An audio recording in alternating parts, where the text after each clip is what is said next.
Andrea's husband had just died when her best friend Nicole stepped in to help run her business. But there was an ulterior motive for this seemingly kind gesture.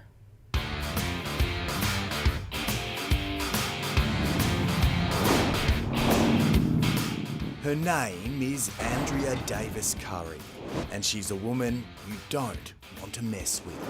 Well, I've always believed there's a big thing called the karma train, and I reckon it's coming for her at full speed. That karma train, or Harley, is barrelling directly towards this woman, Nicole Wall. Did you take advantage of her when she was grieving? No comment. $87,000. She says it was more than $300,000. No comment. What sort of person takes advantage of someone when their husband's just been killed that then starts ripping them blind in their business? What sort of person does that?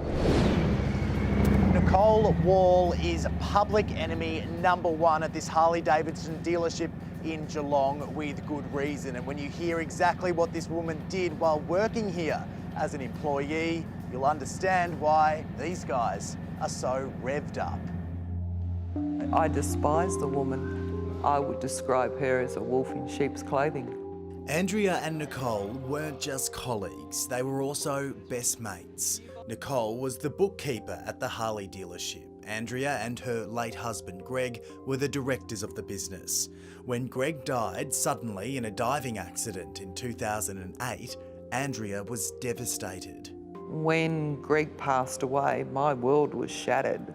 I was in a business that wasn't familiar to me. The Harley store was his passion.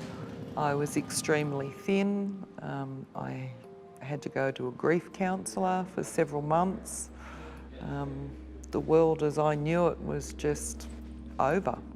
But while Andrea grieved, her so-called friend Nicole saw an opportunity when she was entrusted to run the business in Andrea's absence. She struck within, I think it was a month to 2 months after Greg was killed.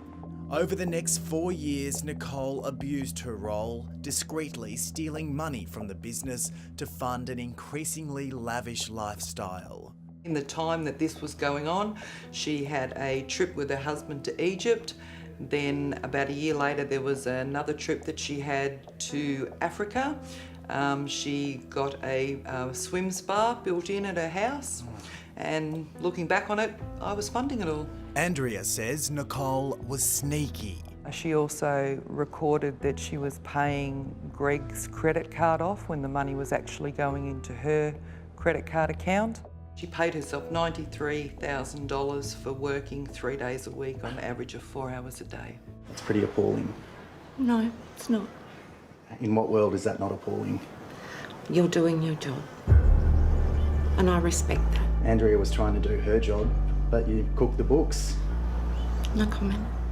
At no time did Andrea authorise these payments. The widow actually had to pour $100,000 of her own money into the dealership to keep it afloat. She was taking it out the back door to pay off her lifestyle, which she decided that she thought she deserved. Not knowing why the business was losing so much money, Andrea called in a consultant to look into the financials, and that's when the truth began to emerge. He found that she was very uneasy in his interview. When Nicole's deception became apparent, police hit her with 77 charges relating to false accounting and obtaining financial advantage by deception. Early last month, she was found guilty of all of them. Police were only able to obtain evidence Nicole swindled close to $90,000 over a 4-year period, but Andrea says the true figure she ripped off was actually upwards of $300,000. The police just weren't able to prove that she was, not meant to be taking that sort of amount, so those charges could never be laid against her. Despite the calculating and cruel nature of Nicole's deception, she avoided jail time, escaping with an 8-month suspended sentence. It surprises me greatly, actually. Justin Lawrence is a partner at Henderson and Ball Lawyers. The longer it goes, the more the courts have consistently said that that behaviour is more reprehensible, because you're not only abusing trust once, you're doing it time and time and time again, And generally speaking, when that happens, the courts are more inclined to say you deserve jail time as a punishment for what you've actually done. My name's Reid, we're from Channel 9. We just got to ask you a few questions about Andrea and your experiences with her. Not interested. Extremely cunning.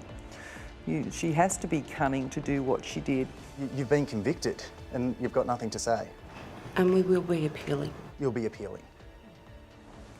Just horrible, revolting. Andrea was grieving the loss of her husband who died in a sudden accident. No comment. She says you took advantage of her. No comment. No comment. No comment. She did that in the police station as well when they were questioning. It was no comment, rolling her eyes and just sitting there like she was better than anybody else. You've got nothing to say? Okay. And what's your message to Nikki if she's watching this? That she's just an evil, horrible person and the karma train's coming. Despite not handing down a jail sentence, the magistrate described Nicole Wall's actions as despicable.